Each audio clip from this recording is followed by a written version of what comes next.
காலம் பேசாது, காத்திருந்து தான் பதில் சொல்லும். சும்மா ஸ்டைலாக கெத்தா கெத்து உங்கள்கிட்ட கடை வாங்கணும். ஐப்ரோ ஒழுங்க போட தெரியல, மண்டையும் மூஞ்சியும் ஆளும். ரஜினிகாந்த் யார் நினச்சிட்ருக்க? மகான். மகான்னா யார் தெரியுமா உனக்கு? இளங்கோவடிகளை தெரியுமா உனக்கு? சேரன் செங்குட்டுவனின் தம்பி. ஒரு காலத்தில் சாமியார் சொன்னது தான் உண்மைன்னு நம்புவாங்க, ஜோசியர் சொன்னது அப்படியே பொய் இல்லை உண்மைன்னு நம்புவாங்க. ஒரு ஜோசியர் சொல்கிறான், இளங்கோவடிகளை இவன்தான் அண்ணனையும் அப்பனையும் கொல்லுவான் என்று சொன்னான்.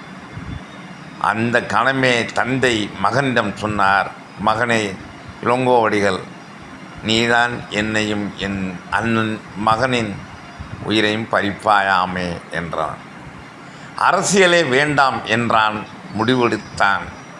இளங்கோவடிகள் சன்னியாசியாக மாறினான், ஒரு மாபெரும் இலக்கியத்தை படைத்தான். வரலாறு கூறுகிறது.